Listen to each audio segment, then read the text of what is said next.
you guys watched the last video, we are running a giveaway for one of these 3 cards right here, and we had 42 entries into the giveaway. Really appreciate everyone who commented. If you guys want to win the next video's giveaway, it's going to be this 55 Bowman Jim Gilliam right here. All you have to do is leave any comment at all. As long as you're subscribed, you have a chance to win this Jim Gilliam in the next video.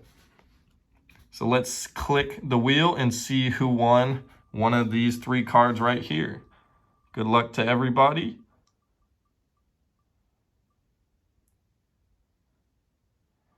It looks like Steve Donnelly just barely winning. It looks like he wanted the Nolan Ryan 78 tops.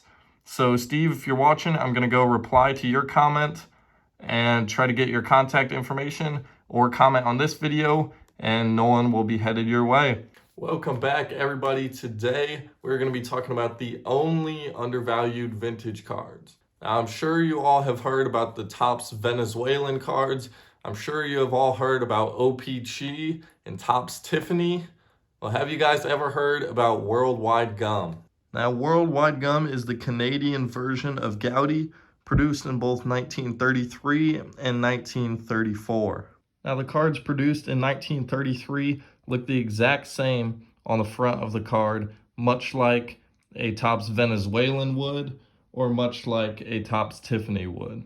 Now, in the more newer sets, people will pay a nice premium for these rarer versions of cards, whereas you'll find with the Worldwide Gum cards, often they will go for even less than just a normal 33 Gaudi will go for.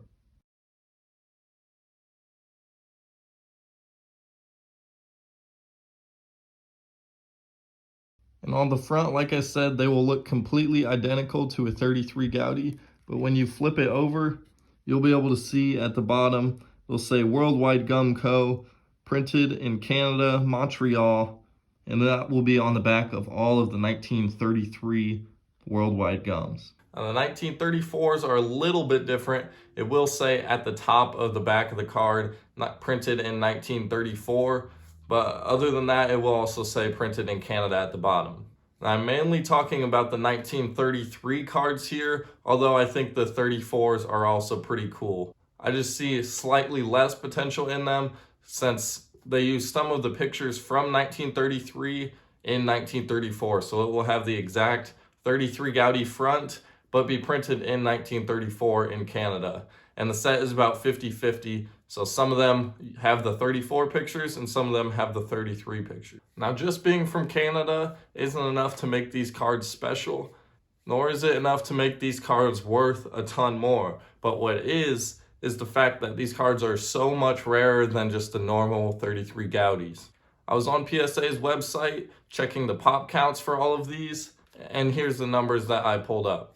The Lloyd Wayner, there is 23 Lloyd Wayners ever graded. And that is compared to 392 of the Gaudi Lloyd Wayners graded. There's 15 of the Eddie Collins graded compared to 559 of the Gaudis.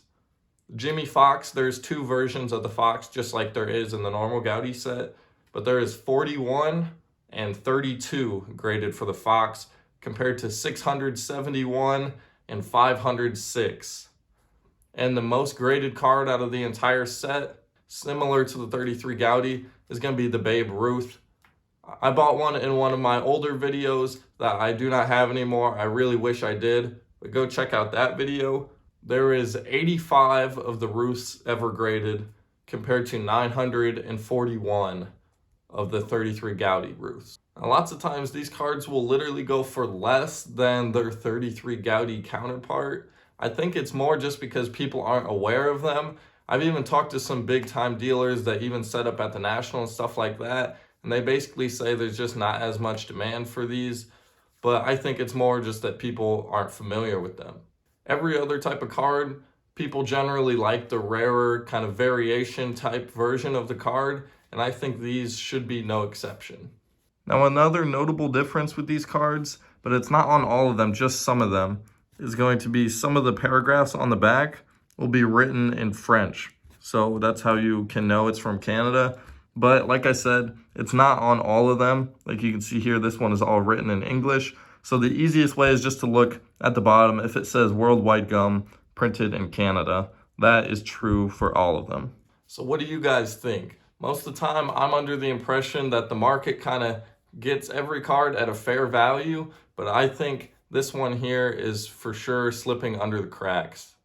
I think the worldwide gums, both 33 and 34, have some massive potential to grow into more popularity and much higher prices than just equal to the normal 33 Gaudis. It's essentially like a Babe Ruth variation or a Babe Ruth parallel if you're into modern cards. Instead of just having a normal 33 Gaudi Ruth, you can basically get one that's much rarer, that's basically almost numbered to 100. Like I said, there's only 85 of the Ruths ever graded.